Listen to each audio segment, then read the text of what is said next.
어느 날 사도 바울이 예루살렘 성전으로 들어가셨습니다. 어느 날 사도 바울이 예루살렘 성전으로 들어갔을 때 아시아 지역에 살던 유대인들과 마주치게 되었습니다. 여기서 말하는 아시아 지역은 에베소를 말합니다. 에베소는 지금의 투르키예입니다. 투르키예라 하면 잘 모를 수가 있어요. 터키입니다.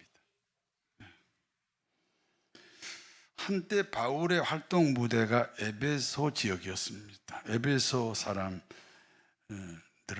이 바울을 자기들이 잘 안다는 겁니다. 그러면서 이렇게 말합니다. 여기 바울은 아시아 지역을 돌아다니면서 우리 유대교를 파괴하고 있었다.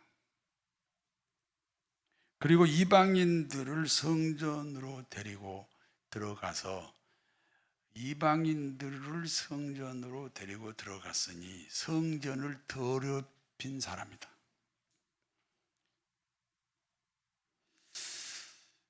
그러므로 에베소 유대인들은 예루살렘 유대인들과 합심하여 바울을 죽이자는 겁니다.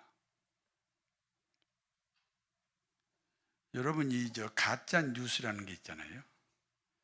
자기 목적을 위해서 수단과 방법이 다 정당하다. 수단과 방법이 정당해야죠. 그런데 목적을 위해서는 어떤 수단이나 어떤 방법도 정당하다. 그게 다 가짜 뉴스거든요. 그러니까 바울을 죽이기 위해서 언제 바울이 유대교를 파괴했고 사실은 이방인을 데리고 헬라인을 데리고 성전에 들어간 적이 없습니다. 그런데 바울을 죽여야 되기 때문에 그런 가짜 뉴스를 가지고 예루살렘 유대인들을 설득합니다. 그 결과 에베소 유대인들과 예루살렘 유대인들은 합심하여 바울을 죽이려고 합니다. 이와 같은 사실을 예루살렘 지역의 치안을 담당하는 로마 군대 천부장에게 알려졌습니다. 천부장은 자기 영내에서 살인 사건이 생기면 안 됩니다. 그러므로 천부장은 군대를 동원하여 현장으로 갔습니다. 천부장은 살인 행각을 멈추게 해야 되기 때문에 일단 바울을 쇠사슬로 결박을 합니다. 그리고 바울을 군대 영내로 데리고 들어갑니다. 가는 길에 바울이 천부장에게 이렇게 부탁합니다. 나를 죽이려는 저 청중들을 향해 내가 할 말이 있습니다. 내게 저 청중들에게, 나를 죽이려고 하는 저 청중들에게 내가 해야 될 말이 있으니 허락해 주십시오. 그래서 천부장이 허락을 합니다. 그러므로 바울은 자기를 죽이려는 사람들에게 자신이 어떻게 해서 기독교인이 되었는지를 설명합니다. 4단계로 나누어서 설명을 해요. 첫 번째 단계는요, 자신이 구원받기 전에 자기 신상에 대해서 얘기합니다. 나는 길기리아 다소 출신이다. 길기리아 다소는 유대 지역과 헬라 지역이 교차하는 지역입니다. 그러니까 사도 바울은 모국어인 히브리어에도 능통하고 그리고 헬라어, 이방 언어에도 능통한 사람입니다.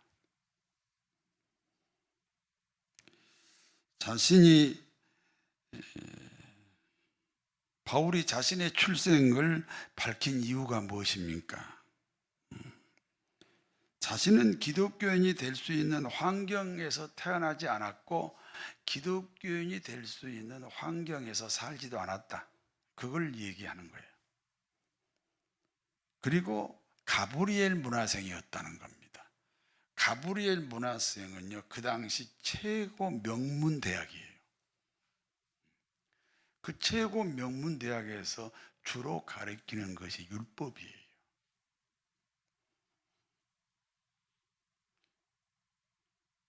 그러니까 정통 유대교의 철저한 율법 교육을 받았기 때문에 자기는 기독교 박해자로 살았었다는 거예요. 기독교 박해야말로 하나님에 대한 충성으로 여겼다는 거예요.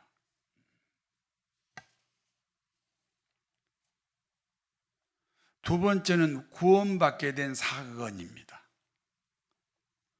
바울은 다메섹에 기독교인이 있다는 소식을 들었어요. 바울은 다메섹에 있는 기독교인들을 뿌리 뽑기 위해서 호위무사 몇 명을 데리고 길을 떠났습니다.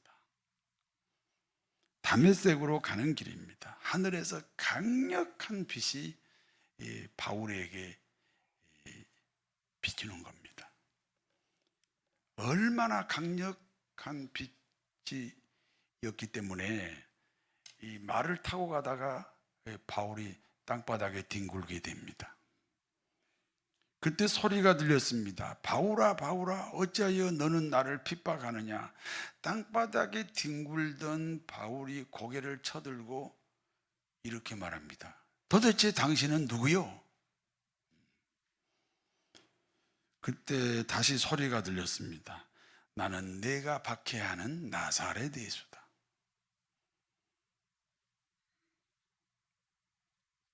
그러니까 바울은 다메섹 입구에서 부활한 예수님을 빛으로 만납니다. 여러분, 굉장히 중요한 말씀이에요. 빛으로 만나야 돼요. 오늘 목사님의 설교가 여러분에게는 빛이 돼야 돼요. 빛의 역할이 뭐예요? 상대방을 공개시키는 거죠. 하나님 말씀이 빛으로 오면 내가 발견되는 거예요. 몰랐던 나를 깨닫게 되는 거예요. 자기 발견이 이루어지니까 비로소 자신이 죄인이었다는 사실을 깨닫게 됩니다. 지난날의 모든 행동은 하나님에 대한 충성이 아니었다. 하나님을 대적하는 일이었다. 여러분 잘 생각해 보세요. 하나님에게 충성하는 일이 더 많아요? 하나님을 대적하는 일들이 더 많아요? 그냥 말씀 안 하셔도 돼요. 회개의 눈물이 심령 깊은 곳에서부터 흘러나옵니다. 탕자처럼 방황할 때 애타게 기다린 부드러운 주님의 음성 내 마음을 녹이셔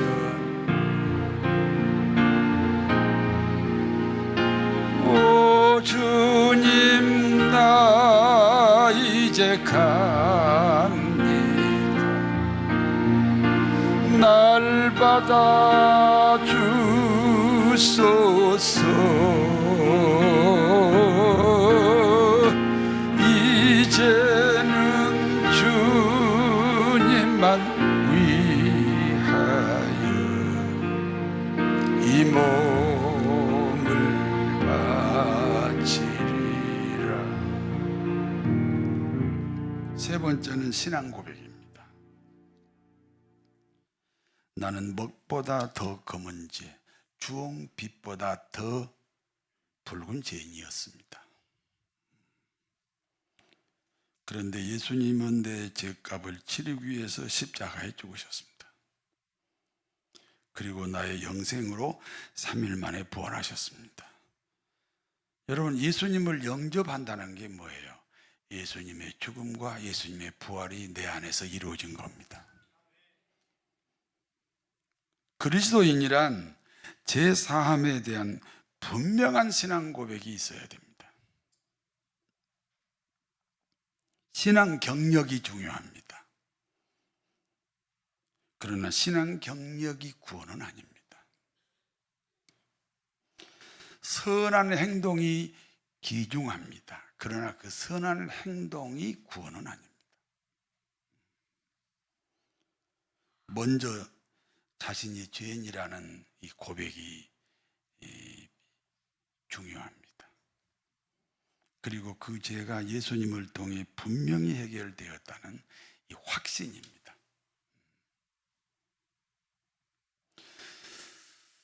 네 번째는 구원받은 후에 자기 고백입니다.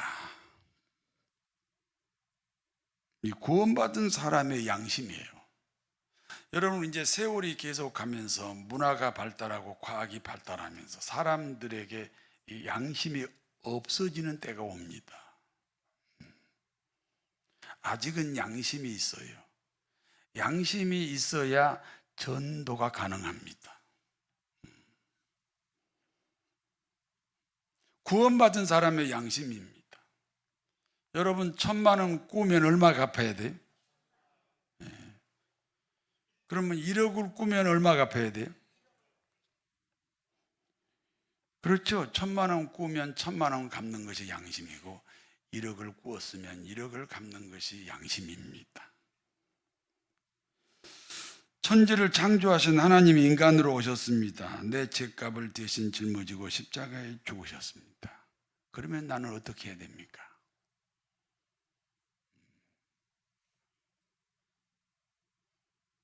천만 원 꾸면 1,000만 원 갚아야죠. 왜요? 양심이죠, 양심. 1억을 꾸면 얼마 갚아야 돼요? 1억이요. 그럼 예수님이 나를 위해 죽었어요. 그럼 나는 뭐 해야 돼요? 예, 죽어야 되겠죠. 그게 양심이죠. 그런데 우리는 주님을 위해서 죽은 적은 없어요. 그러나 양심에 따라 빚진 마음은 가져야 돼요.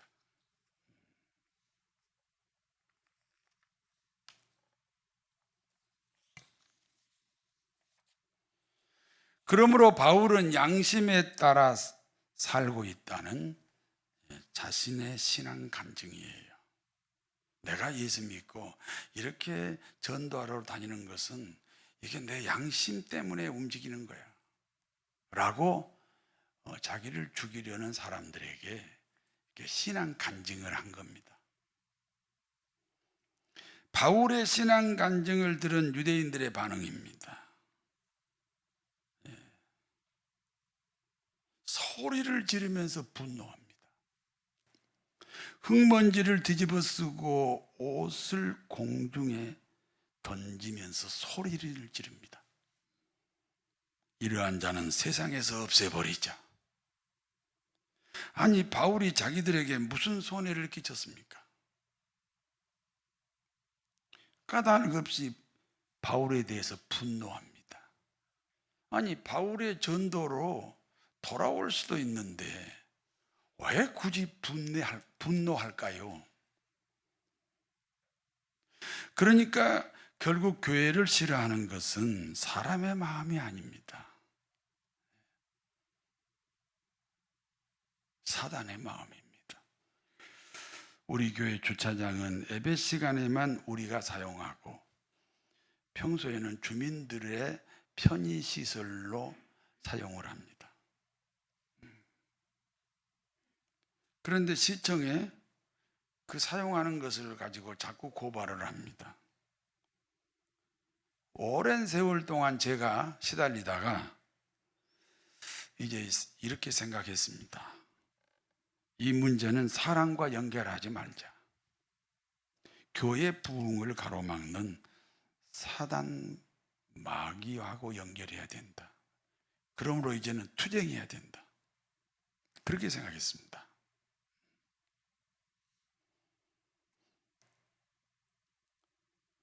아니, 사도 바울이 남에게 한 것도 아니고 자기 이야기. 내가 구원받기 전에 어떤 사람이고, 나는 구원받게 된 사건이 이렇고, 그리고 나는 이렇게 신앙 고백하고, 나는 이제 예수 믿은 다음에 이렇게 살고 있다. 그것이 왜 그들에게 분노의 결과가 되냐 말이에요. 왜 교회가 하는 일이 저들에게 거슬리냐 그 말이에요.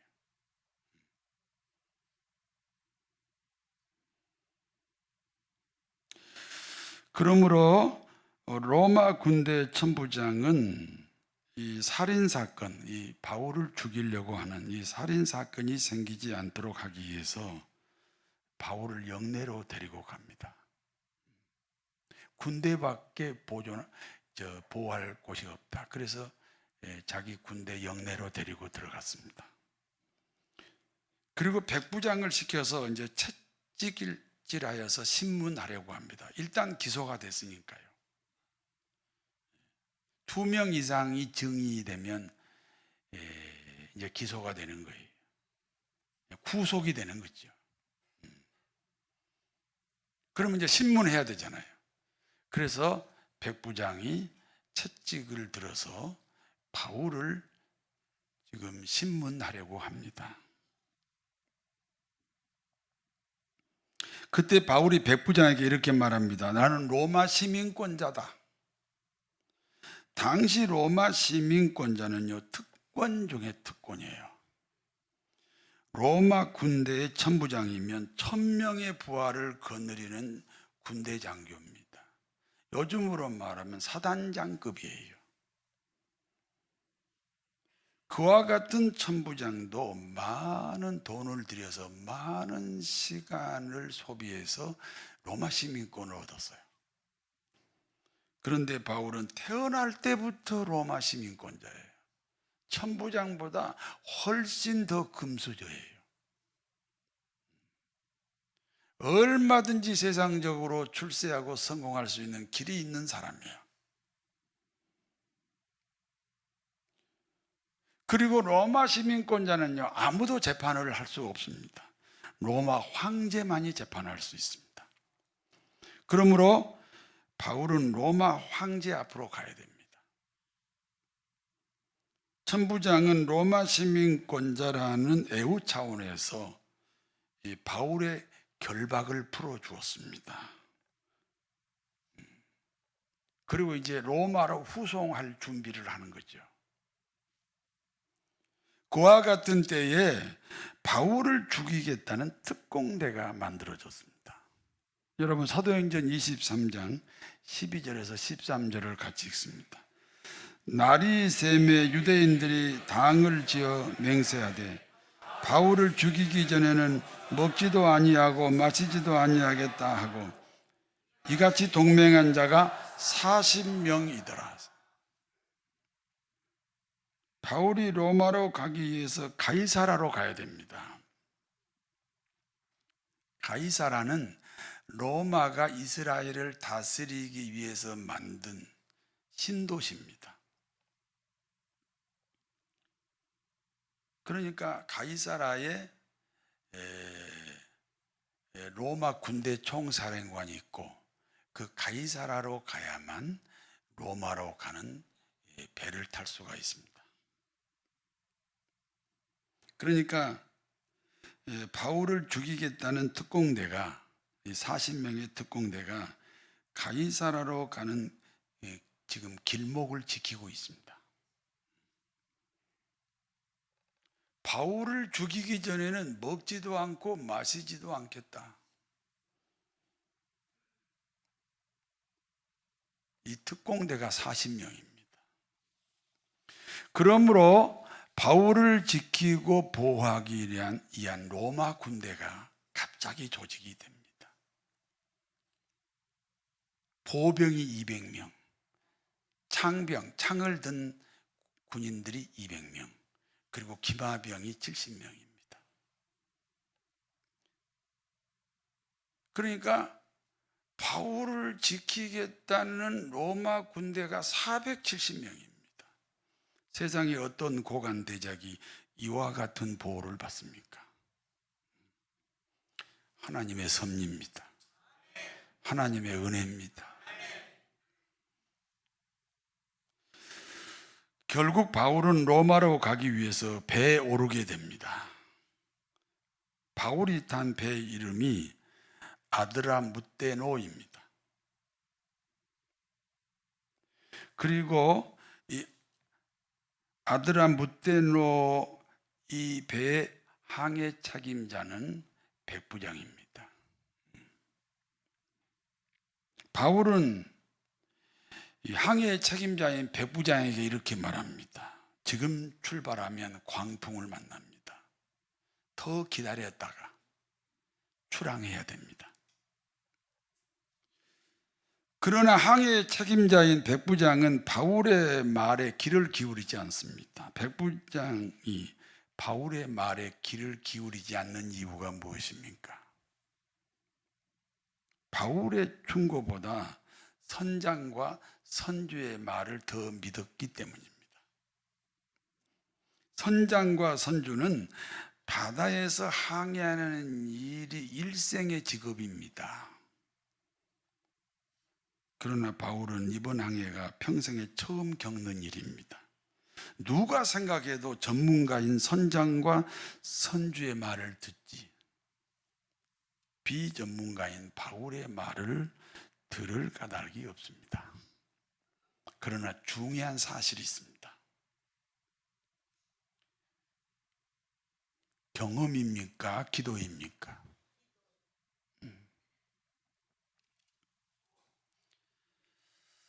바울은 기도하는 사람입니다. 그러나 백부장은 기도하는 바울보다 항해 경험이 많은 선장과 선주 편에서 임무를 수행하려고 합니다. 가끔요, 이 사업하는 우리 교인들이 저한테 와서 이것저것 상담을 합니다. 제가 들어보니까 그 사업에 대해서 나는 아무것도 몰라요. 그리고 저에게 상담하는 그 교인은 그쪽의 전문가예요. 그런데 왜 나한테 굳이 결정권을 나한테 넘기겠어요? 중요한 것은 하나님의 인도입니다.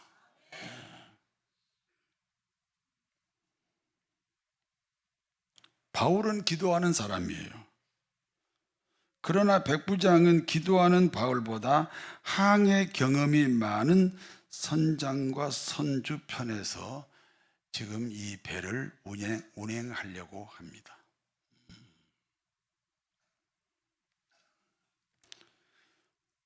결국 세상 경험이 중심이 되어서 이 배가 가이사라에서 지금 떠났습니다. 항해길을 시작했습니다. 처음에는 순풍입니다. 그러므로 사람들은 선장과 선주의 말을 들은 백부장의 선택이 옳았다 이렇게 박수를 보냅니다. 여러분 경험해봤지요? 불순종하면 처음에 잘 풀리잖아요. 왜 나만 쳐다보고 계세요? 처음에는 잘 풀린 듯해요. 그런데 하루가 지나고 이틀이 지나갑니다. 갑자기 광풍이 불기 시작합니다. 광풍의 이름이 유라굴로입니다. 유명한 태풍에는 다 이름이 있어요. 그러므로 바울이 탄 배가 유라굴로라는 유명한 태풍을 만나게 됐습니다. 사흘째 되는 날입니다. 해도 별도 안 보입니다. 사람들은 3일 동안 아무것도 먹지 못했습니다. 절망입니다. 그와 같은 때 바울이 그 배에 탄 사람들에게 이렇게 말합니다. 내가 섬기는 하나님이 내게 말씀하셨다. 바울아, 너는 두려워하지 마라. 내가 로마 황제 앞에 설 때까지 내가 너를 지킨다. 무슨 뜻입니까? 이 배는 사명자가 타고 있다는 거예요. 사명자 한 사람 때문에 이 배를 하나님이 지켜주신다는 것입니다.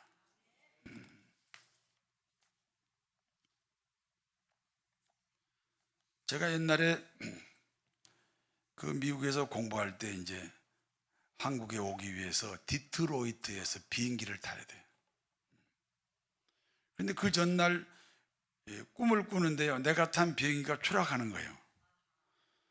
그래서 자다가 일어나서 열심히 기도했어요. 근데 기도 제목이 뭐예요? 기도 내용이 뭐예요? 하나님, 나 사명자입니다. 나 사명자는 안 죽습니다. 그래서 이제 기도를 열심히 하고 그 다음날 공항에 도착했는데 갑자기 비행기가 연착이 됐어요. 5시간 연착했는데 이유가 뭐냐? 엔진 고장이에요. 내가 속으로 나 살리려고 하나님이 엔진 고장을 발견하게 하셨다는 거예요.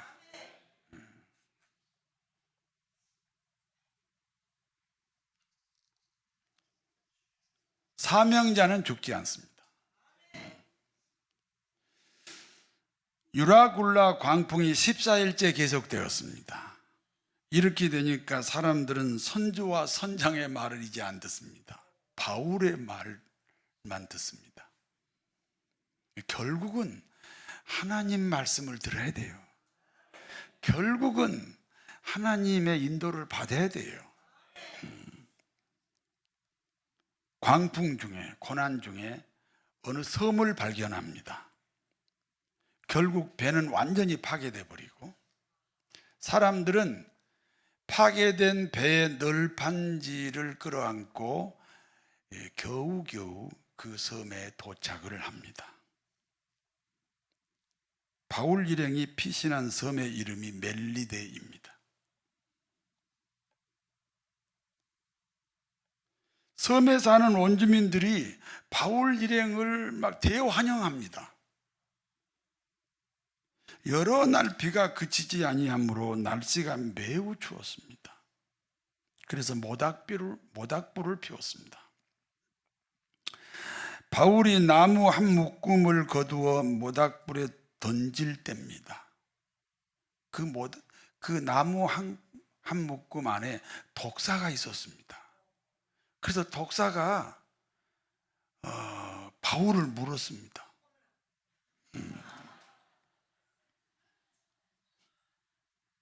여러분, 독사 아시지요? 독사 중에 7.4라고 있어요. 그 7.4에게 물리면 황소가 그 자리에서 바로 죽습니다. 아마 이 바울이 물린 독사가 7.4입니다. 원주민들이 생각합니다. 이번 태풍에 파선이 되어 우리 섬으로 피신한 276명은 모두가 다 죄수들이다. 그 중에 독사에 물린 바울은 살인죄를 지은 사람일 것이다. 왜냐하면 유라굴라 광풍으로 죽어야 하는 사람인데 죽지 아니하니까 결국 독사에 물려서 죽는 것이다. 그런데 시간이 지나도 바울이 안 죽습니다. 원주민들이 또 생각합니다. 독사에 물려도 죽지 않는 저 사람은 사람이 아니다. 신이라는 겁니다. 그러므로 섬 사람들은 바울을 신으로 여기게 됩니다. 바울 일행이 머문 멜리데 섬의 추장은 보블리오입니다. 보블리오 추장의 아버지가 열병과 이질에 걸려서 고통을 당하고 있습니다. 바울이 기도하고 안수하니 깨끗이 치료가 됩니다. 소문을 들은 섬 사람들은 모든 병자를 데리고 바울에게 왔습니다. 그리고 바울의 기도로 모두가 치료가 됩니다. 바울은 멜리데 섬 사람들에게 신 같은 대우를 받은 지 3개월입니다. 그리고 알렉산드리아라는 배를 다시 타고 이제 로마로 가게 되었습니다. 여기까지가 이제 본문의 내용이고요. 이제 본문이 주는 교훈을 말씀드립니다. 한번 따라서 하세요. 하나님의 인도는 선하고 선하시다. 그렇게 믿습니까? 바울은 한때 이스라엘 민족의 희망이었습니다. 그런데 예수님 만나고 모든 것을 버렸습니다. 원점에서 시작하게 됩니다. 원점으로 돌아가는 영시처럼 이제 영시에서 원점에서 시작합니다. 사람들이 보기에는 실패한 인생입니다. 여러분, 이제 제가 예수 믿는다고 하니까 사람들이 고개를 살래살래 흔들었어요. 그런데 어느 날 또 목사가 되겠다는 거네. 그래서 다 내가 실패한 인생인 줄 알았어요. 불신자가 볼 때. 심지어 우리 형제들도 내가 실패한 인생이라고 생각했어요.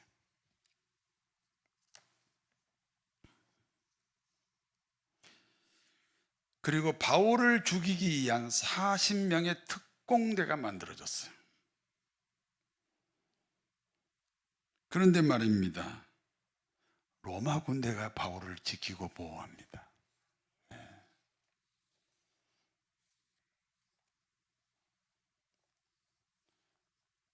사람들이 제가 기독교 집안이 아니니까 나는 사람들이 나를 실패한 인생이라고 했는데 지금도 그럴까요? 아닙니다.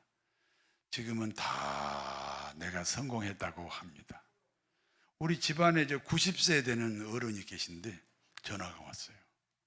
깜짝 놀랐어요. 전화가 와가지고 나더러 그래요. 너야말로 성공한 인생이다. 지금도 그분은 예수 믿는 사람이 아니에요. 그런데 너야말로 성공한 인생이다.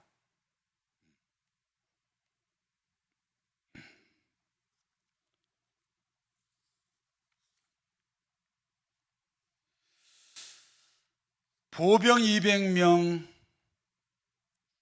창병 200명, 기마병 400명. 이 바울을 지키고 보호하는 로마 군대예요. 도대체 어떤 임금의 호위병보다 더 완전한 호위병이에요. 세상 편에서는 실패지만 하나님 편에서는 성공자 중에 성공자입니다. 성도 여러분, 우리는 누구 편에서 성공과 실패를 결정해야 됩니까?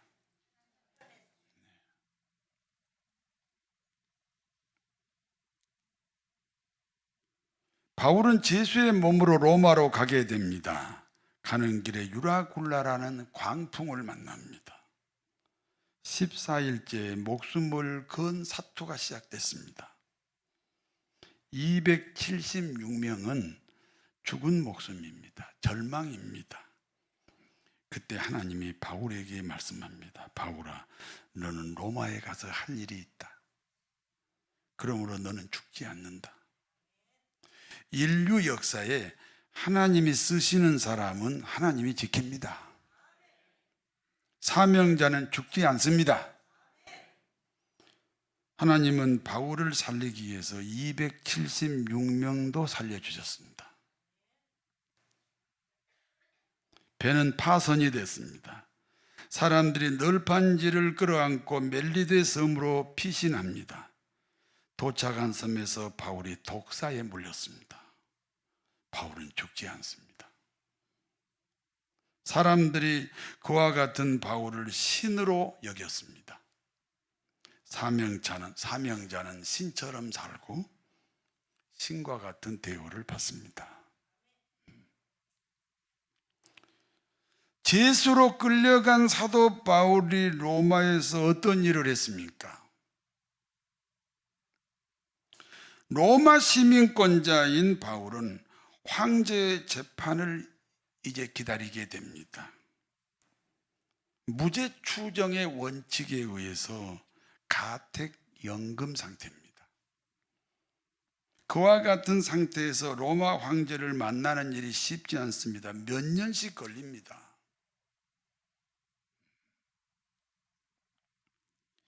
로마는 당시 세계를 지배하고 있었습니다. 로마는 자신들이 지배하는 여러 나라들로부터 많은 세금을 걷어들입니다. 그 당시 아프리카 일대, 유럽 일대, 아시아 일부 다 로마 땅이에요. 거기서 걷어들인 세금이 어마어마합니다. 그러므로 세상의 모든 부귀영화가 로마에 집중되어 있습니다. 그리고 그 혜택을 다 로마 고관들이, 고관 대작들이 그 부귀영화를 다 누립니다. 그렇기 때문에 로마의 고관 대작들은 철학과 문학을 즐기는 사람들입니다. 335 모여서 토론하고 논쟁하는 문화가 생겼습니다. 그와 같은 시절에 로마의 고관 대작들에게 들리는 소문이 있습니다. 이스라엘 나라에 신흥 종교가 생겼다. 그리고 그 신흥 종교의 대표자가 지금 로마의 가택연금 상태에 있다. 우리가 초대하여 무슨 연유인지 들어보기로 하자. 그래서 여기저기서 바울을 초대하여 듣기도 하고 토론도 합니다. 바울에게는 전도의 기회입니다. 세계를 지배하는 사람들에게 전도할 수 있는 기회입니다. 여러분 놀라지 마십시오. 그로부터 대략 200년 후에 그 로마는 기독교 국가로 바뀌었습니다. 바울이 뿌린 복음의 씨앗이 열매를 맺은 겁니다. 여러분, 그 당시 바울이요, 로마로 갈 수 있는 방법이 길이 없었습니다. 혹시 로마로 바울이 간다고 해도 고관 대작을 만나는 일은 절대로 불가능합니다. 곳곳에 유대인들이 살기 때문에 바울의 가는 길을 다 가로막고 있었습니다. 그런데 제수니까 로마로 갈 수 있었습니다. 그런데 제수니까 고관 대작을 만날 수 있었습니다. 성도 여러분, 지금은 고난인 듯 생각할 수 있어요. 지금의 내 형편이 고난인 듯 생각할 수가 있어요. 그러나 하나님의 인도는 고난으로 위장된 축복이라는 사실을 기억해야 됩니다.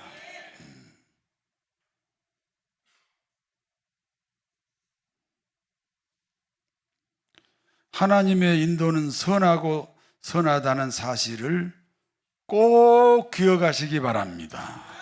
사도 바울은 죄수의 몸으로 끌려갔으나 죄수의 몸이기 때문에 할 수 있는 일이 있었습니다. 로마를 복음화시키는 하나님의 비전에 동참할 수 있었습니다. 하나님의 꿈, 세계 선교에 동참함으로 하나님처럼 살 수 있었습니다. 사도 바울에게 베푼 하나님의 은혜입니다. 사도 바울에게 베푼 하나님의 은혜가 사랑하는 성도 여러분 모두에게 임하시기를 진심으로 축원합니다. 전능하신 하나님, 바울을 죽이겠다는 40명의 특공대가 있었습니다. 하나님은 그와 같은 특공대로부터 바울을 지키기 위해서 470명의 군대를 동원하셨습니다. 바울을 지키던 470명의 로마 군대처럼 하나님의 군대가 저희를 지키게 하옵소서. 걸어가신 아버지 하나님, 사도 바울은 사람들이 보기에는 죄수입니다. 그러나 하나님에게는 사명자입니다. 그러므로 풍랑 가운데 지키셨고 독사가 물었으나 죽지 않았습니다. 고관 대작에게 전도할 수 있었습니다. 로마를 기독교 국가로 바꾸는 초석이 되었습니다. 동일한 은혜를 저희에게 내려 주옵소서. 그리하여 사람들이 알지 못하는 복으로 저희를 풍성하게 하옵소서. 예수님의 이름으로 기도하옵나이다.